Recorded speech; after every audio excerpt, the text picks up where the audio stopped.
welcome to episode 45, The Power of Not Engaging. Brenda, give us an overview. All right. Good morning, Charlie. Hi, everybody. My name is Brenda, and I am the founder of Time for 10. We're an emotional awareness, emotional intelligence coaching service. And I'm also the co-host of the Blindsided podcast. And this morning, we are going to be talking about a really valuable tool called Not Engaging. So the assumption here is that you're having a difficult circumstance or a conversation with somebody. Usually the not engaging comes into play when you're having a heated argument, Charlie, like, there's conflict going on. And what's important to realize is that when people are in that state, they're functioning from their amygdala, they're functioning from their fight or flight, they're activated.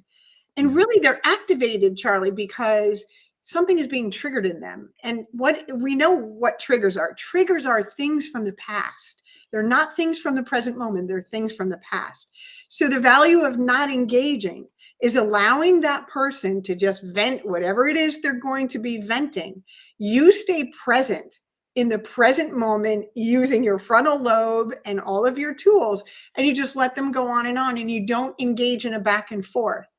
And you respond with honest, open questions about what it is that they are struggling with in that argument.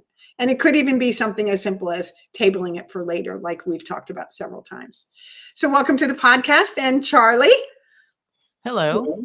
Well, me too. I am a co-host of the Blindsided podcast. I'm also the co-founder of the Thriving Blind Academy, where we help blind people and vision impaired people and families regain their independence, raise their esteems, and, go at life with the power of engaging in a positive, healthy way. and Brenda, I've coached a lot around this because I've got coaching around this in my time as a coach, as a human being, and I speak about it. And I'm just going to jump right to a story where I was on the retail floor of my company, Vision Dynamics. So we sold adaptive technology and solutions and daily living skills and aids and things for people that recently or were living with low vision or any type of blindness. Now, and I, customers would come into the retail store and welcome, and not like what brings you in today, but we would just engage them. And there was a day where somebody came in and I everything I said, Brenda, like, so how are you doing today? And I'm not doing great. Oh, well, I'm blind. Well, I can see a little, but yeah, I'm sure there's nothing here that you can help me. And I'm like, hurt the anger. And I'm like, yeah, I'm getting mad a little inside. And I'm like, well, there's plenty here that can help you. So do you want to see anything? Like, I just went right into like choppy, not. Yeah. So the person said, no, there's nothing here. This person made me calm. It really sucks. I got hit with macular degeneration. I'm 73 years old. I lived my whole life with good eyesight. I drove a car. They took my car away. Life is over. There's nothing you can do for me. And I'm ready to go. Shut up. and then I said, can you excuse me for 1 second? And I booked into the bathroom and I took some breaths. And then one of the things that something I had to be awake to was empathy. Like I wasn't putting myself in that person's shoes. I was only in my shoes. I wanted to get you in front of product, help you, get you out the door. I mean, in that manner, like get him in, get him out. And then I just breathed and I said, I don't know how much fear she's coming from. I don't know what her doctor actually told her. I don't know. I do know that she feels her life is over. Why don't I come back out and take a different approach and really listen to her? Because when she would talk, I would say, yeah, whatever. That doesn't matter. Just let me help you. And that wasn't going to help her. And I went back out with a different thing. And I said, I remember when I was diagnosed with my eye disease and I thought the life was over. And I get it. And she just calmed down, and we were able to look at things. And she said, and I said, if you just open, if the door of willingness that you can try something different in your life and maybe improve and gain some of that independence back, like you're willing to just work with me a little. And once she realized I cared, I was came down to her emotional state and talked to her like her needs, what she had in her mind was important. It was amazing how it just shifted everything.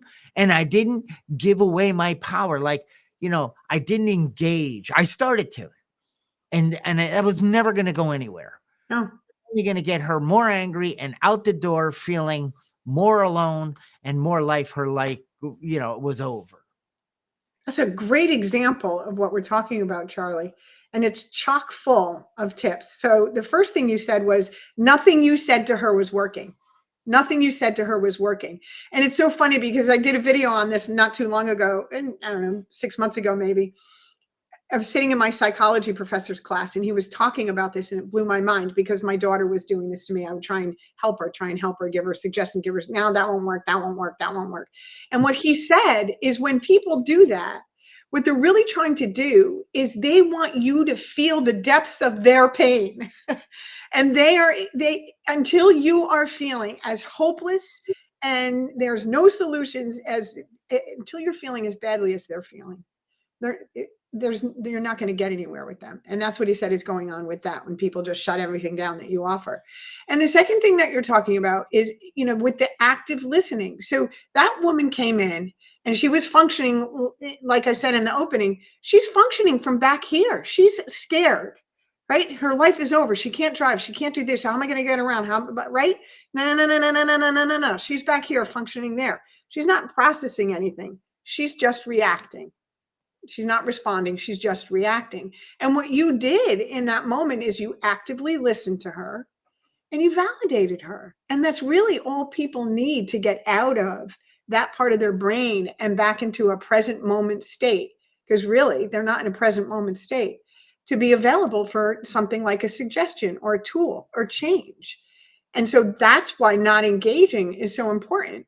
Because by not doing that, you're actually changing the conversation, right? You asked some honest, open questions, which pulled her out from the subconscious fear mode and she paused long enough to get into her frontal lobe and actually process the question and answer it, and she got herself in a better place. And before I pass it back to you, I want to say good morning to Carrie.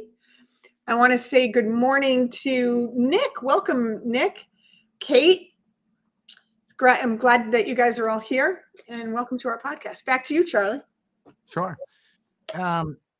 So back to me. So, Brenda, there is also mirroring. Like it's subconscious. It's mirroring is if somebody's approaching something, anger coming at you, well, we default. We mirror. We're like, you're angry, I'm angry. I mean, how about smile? You ever see people just happily smile and you're like, wait, I'm smiling. I don't even know what to smile about. Or we yawn and then all of a sudden other people yawn, or somebody yawns and you yawn, or you're sitting across from someone, you fold your arms, and the next thing you know, why am I crossing my leg and folding my arms? It's like, this is mirroring. And a lot of times we engage because of mirroring. And that can be troublesome if we're not aware of it. Now, there's nothing wrong with walking to a store and smiling and greeting people. But if we walk to the store, anger, looking at people like, what are you looking at? That can trigger people. And that even I don't see well, but I can feel that energy. I can feel that energy. I was behind somebody in a store and they were at the machine at the counter and they were taking way too long for my. Of course they were, Charlie. My mother used to always say, you need to have more patience. And I always said, why? I'm not a doctor. And she would say, oh, anyway, and I am the power of not engage. I was engaging, but not verbally, but mentally. And I was getting fumed. Like, what is wrong with this person? Dude, I'm going to do it for her or him. It was actually him. And it doesn't matter that part. But anyway, and I'm in behind and getting more and more fumed. And the person turned around and said, I am so sorry. Mhm. I'm sure that because I am not able to move through this transaction fast, it's really irritating you. And I'm like, I didn't have to say anything. They felt it. They felt that I was lack of patience and I wanted to like grab the shoulder, move, Yeah. because Yeah. it's all about me Yeah. getting what I want, when I want, and getting in and out of here on time. And that's another trigger for me, Brenda, is time. I don't know why. So the power of not engaging is like, you're late. Why didn't you do that? And it triggers me to I've got to be somewhere, which is never sometimes, well, not never, but it's not usually the truth. I just like moving through things quickly. Yeah. Yeah. You want, listen, we all want our way. We want people to do what we want them to do in the time that we want them to do it because we have somewhere else to be. But you talked about a couple of things that are important. The first is body language. If I'm engaging with somebody or I'm about to have a conversation and their arms are folded. Oh, good morning, Molly. I saw Molly pop in. And their arms are folded, right? Whether I realize it or not, that is going to register in my subconscious brain. And my instincts, right? If I'm not paying attention, my subconscious brain will respond with defensiveness. So I am going to enter that conversation in a defensive place, which is not the place. If that's not from here, that's from back here. Never good when anything's happening from back here. And the second thing you talked about was your energy field. Now we know from science tells us that our energy field goes out over 8 feet. So not only was the woman in front of you who was not getting through the transaction feeling your discomfort in that moment, but probably 2 people behind you were feeling it too, because that's how impactful your energy field is. And the third thing that's important to recognize about energy fields, and I'm trained in energy work, right? The Reiki and all of that, intuitive medicine, I've taken all those trainings. The thing about energy fields is other people's energy is also going to be filtering into you. So a lot of times, for example, you'll be like, I'm suddenly my mood changed and I don't know what's going on with me. Well, what's going on with you is you're pulling in somebody else's energy. You're being affected by somebody else's energy. That's why, and here, folks, here's a tip clip. The tip clip is saltwater baths. So Epsom salt water baths will cleanse your energy field. You can get rid of other people's energies that might be sticking to you. But energy is energy. We live in an energy world. Everything is energy. We are energy taking form. That's what we are. So those are really important things that you brought up. We learned all of this in the somatics class too at Columbia about the body language and the energy field and the impact that can have on other people. So not engaging with that can be really helpful. So guys, if you're behind a woman in line, don't do it. Charlie, don't say that. Well, How about if you're behind anyone in line? Why does it have to be a woman? Well, because I'm just saying, have positive, kind, loving thoughts of those you're around, and they will receive it no matter if you open your mouth or not. How's that? Is that a better way? Exactly. Excellent. Excellent. Exactly. Brenda, it was funny because you stepped away before we went live and you came back and you're like, oh, I'm sorry. Whatever. And you're like, why did I just say I'm sorry? I said, because you left me here all alone. And I started getting very upset. And, we laughed, Yeah. But that's the deal. That is the deal. Sometimes people are so worried about what others are thinking of them that they try to perform or present in a certain way. And sometimes I'm receiving that thinking, I don't need to hear any of this. I'm good with the way it is. So, Brenda, say you're a couple of techniques, right? First of all, here's if I got to have a difficult and troubling conversation, and maybe it isn't difficult and troubling, but it is with me, but I might present to somebody and I might say, "Hey, this might upset you," or "I made a mistake. Please let me explain. Don't jump on me in the middle of explaining it." And, and I'm not going to explain it in a way that gets me out of it. I want to own my mistake. I want to share it. Are you okay with that? Or, this is something that could upset you, but could you allow me to like speak it from where I am? And then we could talk about it. And if it starts to get heated, because it's so amazing, if one person gets heated, it's so easy. That energy just like, boom. Okay, you want to play? You want to go get the gloves? Time to jump in the ring? I'm ready, but I don't want to be that guy. So I say, would it be okay if we just tabled this right now? We went our separate ways. We went and do something else.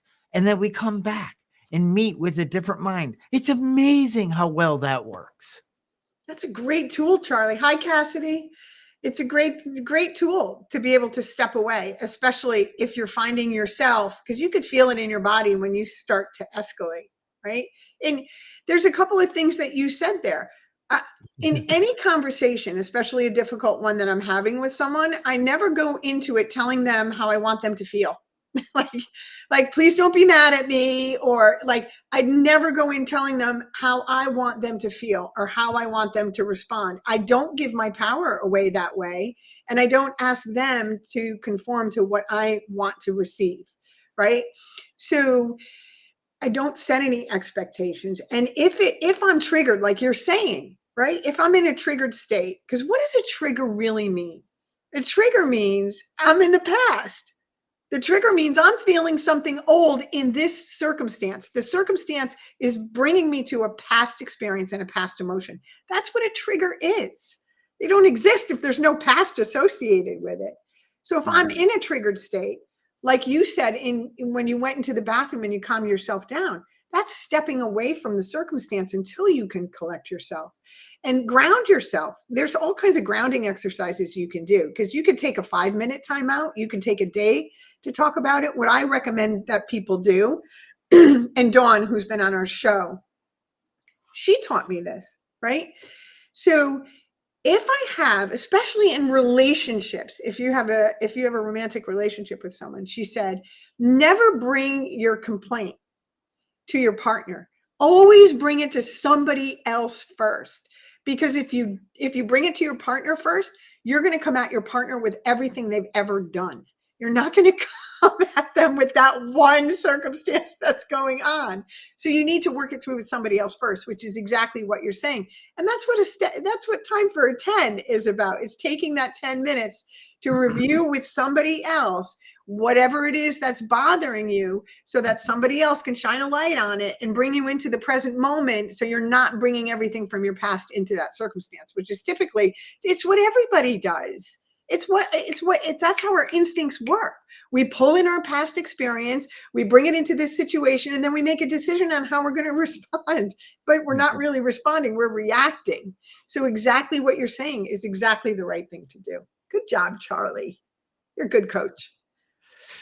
Well, thank you kindly. And so what about when so I was just thinking like difficult and troubling conversations. What about the workplace? What about social media? What about time, people, family? I mean, what do we do? Because people are going to be people, and they are going to come at things in maybe an empathetic way. Empathetic? I don't know if that's how you say it. Empathetic. Way. Or they're gonna come with their agenda only. They want to, their agenda only. And it could be in the workplace. They don't think it through. They don't begin with the end in mind. They don't think about our feelings. But before I move into that, Brenda, that's great. I don't say, please, I'm going to talk to you, but don't please don't get upset with me. Right. I always say this might make you upset, but don't get mad at me. I spent all the money in the checking account and there's no food in the house. But don't get mad at me. What are you, crazy? So that isn't because then the person says, oh, what I'm saying is you have the option to get upset, or you can listen it out. We could talk it out. I can take responsibility, and we can work through this together. It works so much better that way. Mm-hmm. But Brenda, one thing on complaints, it isn't good to take a complaint you have about, if I have a complaint about Brenda, you, and I go to Molly and I say, Brenda, blah, blah, blah, blah, blah. Molly can't fix it, right? So I'm engaging someone else about something else that makes no sense. So instead I say, Brenda, can we talk about something? You know what I mean, right? So I definitely complaining about someone or something, but that person isn't involved. You're doing it to someone else. The person that you're talking to can't help you with it. Now you've dumped that on them. So I hear what you were saying, like talk it out with somebody, get some fresh way to look at it and a good way to present it. And then go talk to the person that maybe, hey, I was wondering, would it be possible if you would stop using this part of the shelf in the refrigerator? You know what I mean? Whatever it is. Yeah, I'm not talking about gossiping with somebody else. I'm not saying No. I'm mad at Charlie, so I'm going to go talk to so-and-so about why I'm mad at Charlie. That's not what I mean. What I mean is I have a conflict with Charlie that, and I'm in an activated state. I'm upset about it. I'm not going to go to you when I'm upset about it. Oh, what yeah. I'm going to do is I'm going to go to my coach, or I'm going to go to somebody in my network who knows, in my support network, who knows me well enough that they can help me navigate what's my part, which is the being triggered. What part of my past am I bringing into this? Somebody who knows me well enough to call me out on that before I bring it to you. So there's a big difference between going, like you said, there's a big difference between going to somebody and complaining and going to somebody and saying, hey, like, this is what's going on. Like, help me find my part in this. And really, whose feelings am I responsible for? I'm responsible for my feelings. And that's what I'm going to investigate. I'm not bringing this to another person to have them validate that I'm right and Charlie's wrong. I'm bringing this to another person because I'm triggered, which means I'm pulling in my past. I'm having feelings that I don't like. Those feelings are my responsibility to straighten out before I bring it to you, because you're not causing those feelings. And I think that's the part that people forget. Nobody can make you feel anything. They can make you feel something if you give them the power, but you're giving them the power, and that's your stuff. That's your stuff. No one can make me feel anything. They could expose something I already believe about myself. Trigger, trigger, trigger. But they cannot make me feel something. So I'm responsible for my feelings. And because I know this, I bring it to somebody else who also knows that I'm responsible for my feelings, and they'll shine a light on what's true and what's coming from the past and give me tips on how to move forward with the conversation in a healthy way. Yeah. You know, that renting space. Yes, I do. It happened to me this week. Yeah. So that renting space is, I way back, somebody said, why are you allowing that person, this situation, to rent space in your head? Basically resent. I have a reoccurring feeling of I don't like something or somebody or the way they treated me or whatever. Right. So, but it's renting space in my head. Hence trigger, which I will pull up every time, even if it has nothing to do with you, but you have reminded me of the space that it's time to pay my rent. And you have then reminded me of something over here that I haven't resolved, and you triggered it. And now you're going to learn a lesson, which never goes well. And it's like, What's wrong with me? That's not Yeah. a great question. How can I approach this differently? What questions do I need to ask of myself? What inside of me is blocking me from being kind, considerate, and empathetic? Yeah. It's great stuff, Charlie. And it's always something inside of you. So I don't know. I'm kind of drawing a blank here. I'm going to pass it back to you. You'll say something that'll trigger something in me. Oh, I'll have good. something to say in a minute. So there, it's self-awareness. So you want to start working towards a way not to engage, not to blame, not to complain, not to justify, rationalize, make excuses, or defend why. Well, they made me mad. That person's stupid. That's unfortunately, I have that thought sometimes. And really, I'm being the stupid one because I've lost control of my emotional natures. And, so set some boundaries, right? Don't you think setting boundaries of your mind, talking, self-talk, I'm going into this situation, I'm going to have this conversation, I am going into an area where it's a bit of a conflict. Not conflict, but there's some confrontation going on. Yes. Like I heard a guy, yelling or really getting on somebody at a gas pump. Like, do you need some help? What is wrong? Why are you taking blah, blah, boom?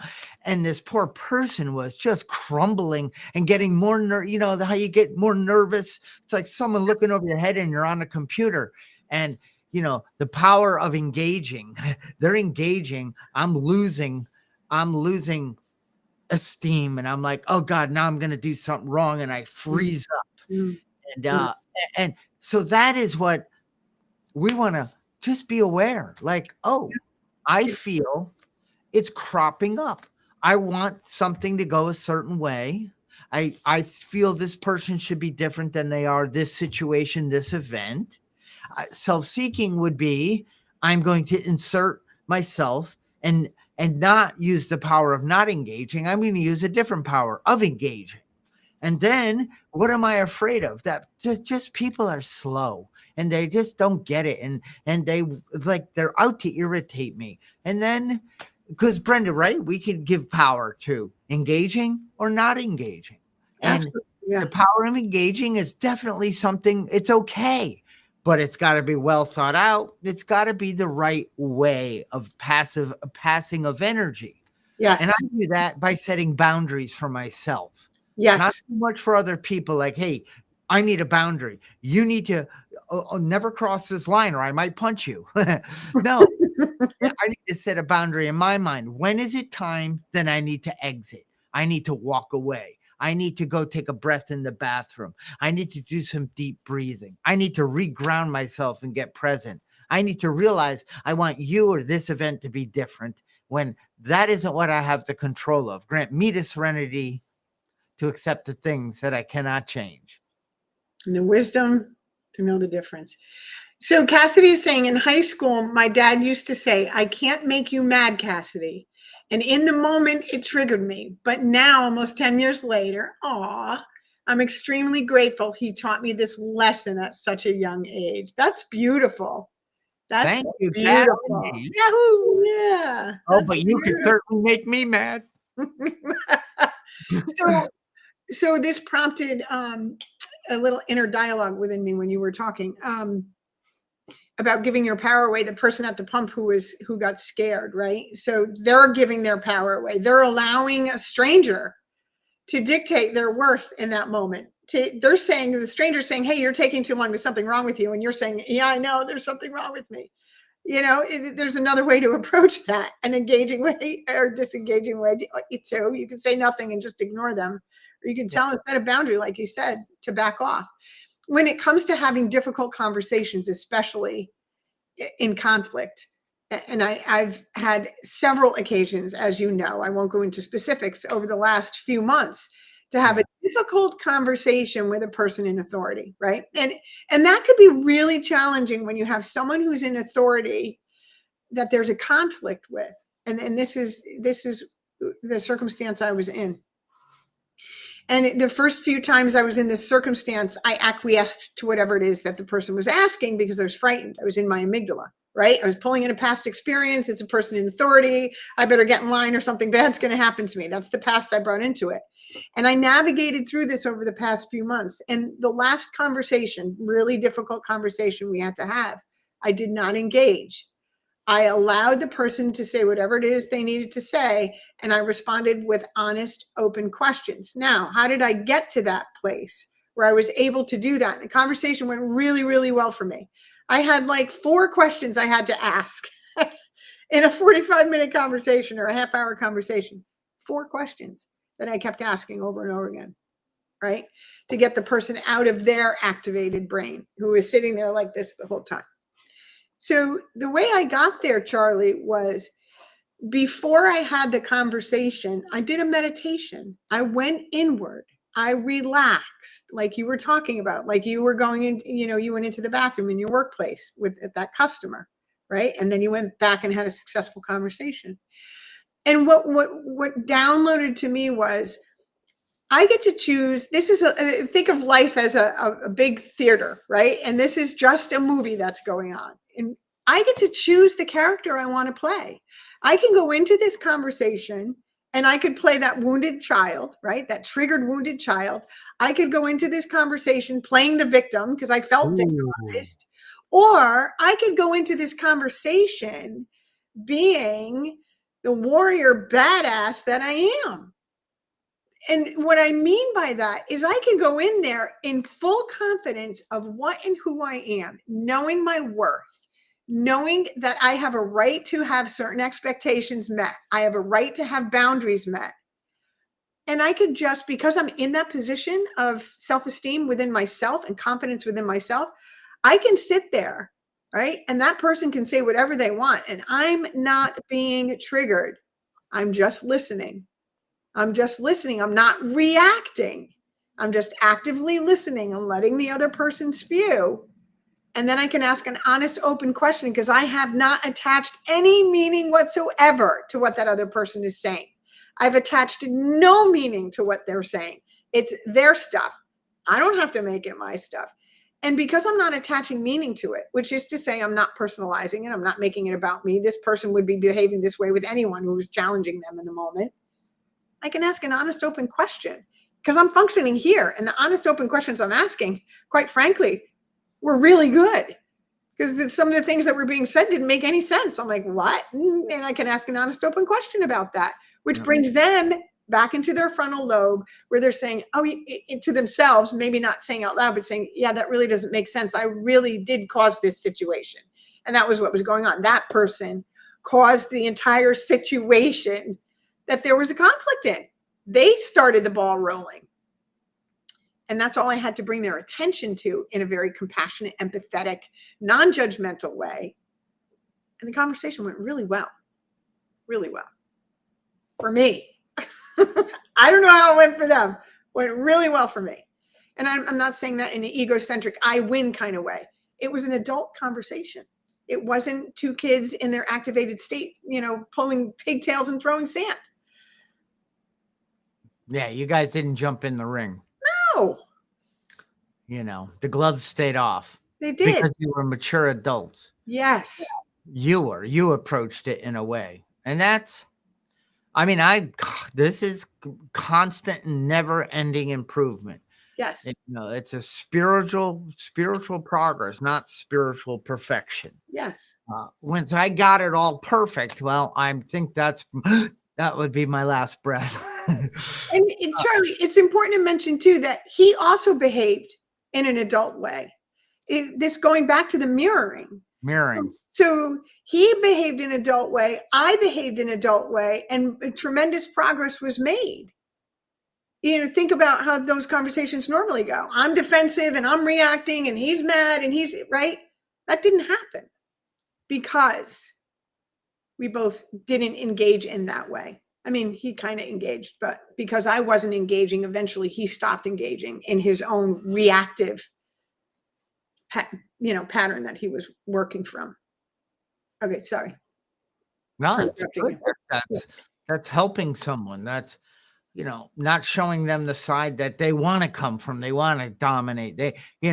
Would you rather be right or happy? It's like both. I always am. Next, I always joke around like that. Yeah. It's not about being happy. It's about getting my point across, and in a way that doesn't trigger people, if possible. It's clear. It's defining, the end in mind, and where we want to go with this conversation. And if I sense the person, maybe we can. I mean, this is sales. It's a form of sales. You never go at selling something with a tone like, oh, you go with a. Is it you join the conversation in their mind with my needs are not more important than your needs, Brenda. And that's where I might have failed some area. It's like I need what I need, period. And I learned that my needs are just as important as your needs. Yeah. And together we can come up with a common solution. And if not, then it's, walk away. It's not meant to be. Yeah. And, that's one of the things I have on here is walk away. Walk away. I don't mean like, because, walk away as in turn away, ignore, slam a door, and then open it, then shut it again. I've done that. And another thing. Talk about being triggered. Oh my gosh, the gloves are on big time. Yeah. And I'm not. I know that's happened, and man, isn't it amazing when we cross?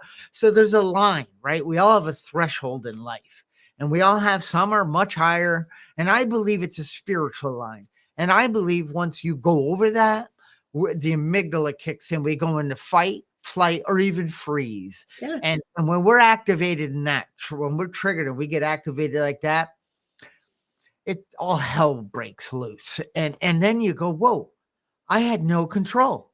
Like Yeah. I said stuff I wish I never did. Yes. I actually got angry. I punched a wall. I Yes. stomped. I acted like a 2-year-old.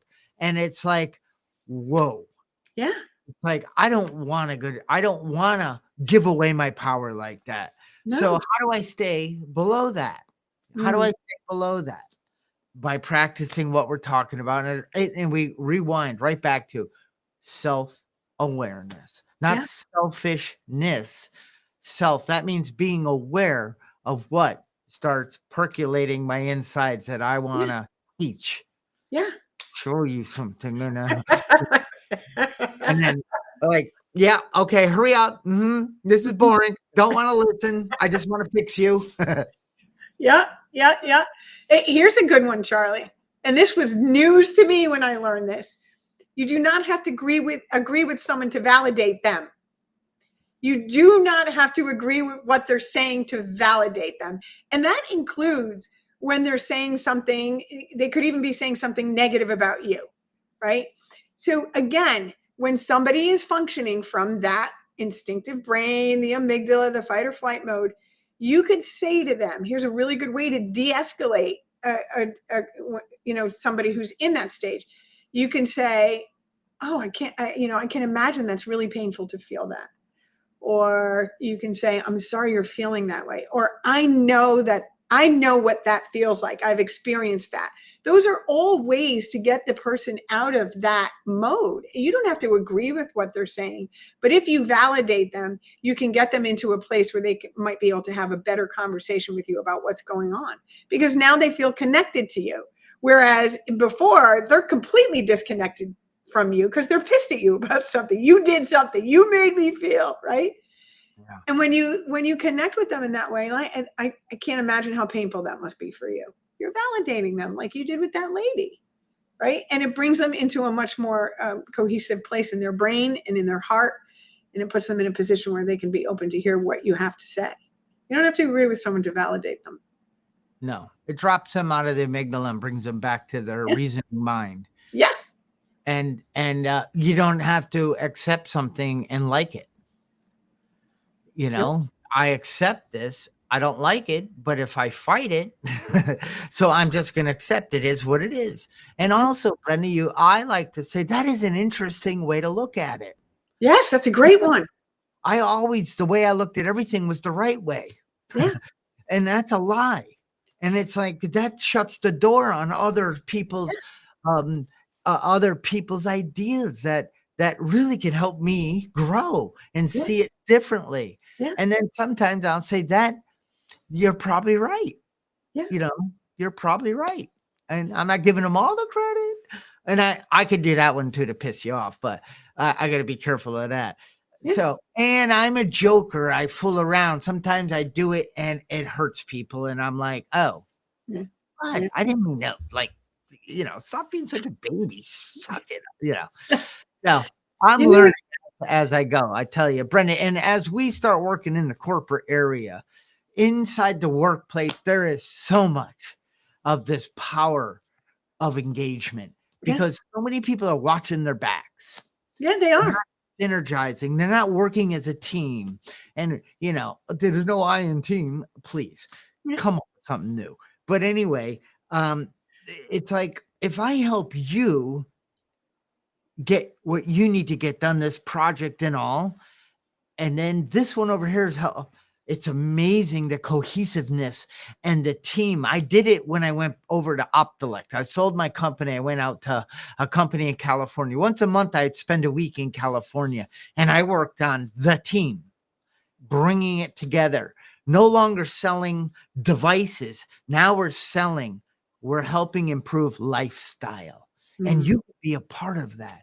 What you do on this part helps make this part better for that person in the company, which then serves this person. And each of us start working as a team. And I can't wait to go out and teach more of that in the corporate world with you. Yeah, that's awesome. I can't wait to do that either. I'm excited about it.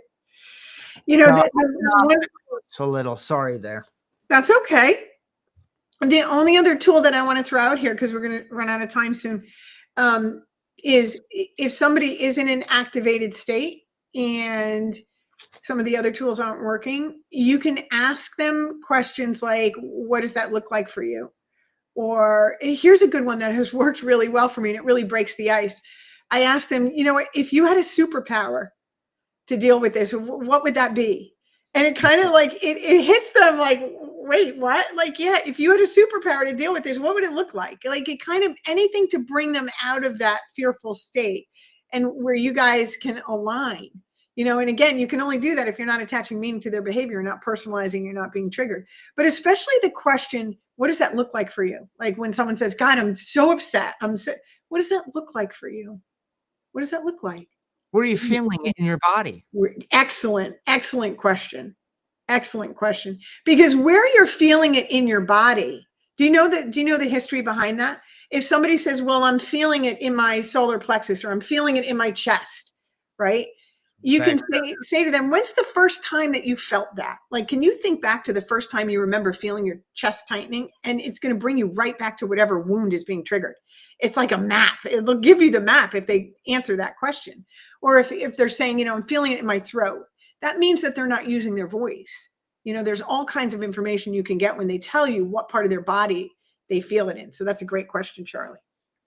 And Brenda, what was the superpower question? I won't answer it how I did earlier. If you had a superpower to deal with this, what would it be?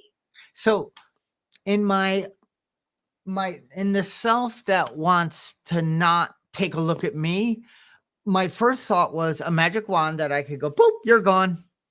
But that's great. You say that. Get that out. Well, I'm just saying. And then, the other day it might have been my arm turns into a weapon. And then, but the higher self says empathy, compassion, Yes. patience, Yes. love, then tolerance of others. Yes. How can I best serve thee? Thy will, not mine, be done. Yes. That jacks me more. Yes. I put a poster up on my TikTok. I have a TikTok. I don't know if you guys know, I'm really thriving TikTok account. Not as thriving as 2 more weeks. Yeah, a few more weeks till the 19th of January. I got to download all my stuff. But it's a quote from the Dalai Lama, and it says, if you want other people to be happy, practice compassion. If you want to be happy, practice compassion. From the Dalai Lama. Oh, that's a great way to bring it to an end. And you came to that organically, Charlie. You could have been the Dalai Lama. I'm the Charlie Llama. All right, you guys and gals, and we're streaming over several platforms right now. And any other, notes, whatever they're called, comments, suggestions, thoughts from any of our attendees? Any before I bring it down, Brenda? No, sir. No Okay, questions good. this morning. I don't know. They must have all been out partying last night. Well, or they're working on that difficult conversation they got to have. So anyway, this has been great. Thank you. You guys, want to learn more about Brenda, go to Time for a 10, Charlie Blindsided Productions, and more to come. We'll see you in the near future, probably next Saturday. Yeah. See you next Saturday. And don't forget, please, I'm sure everybody here that's going to watch this recordings to like, subscribe, share. And, that's what's going to happen. Lots of people. We'll see you. Bye.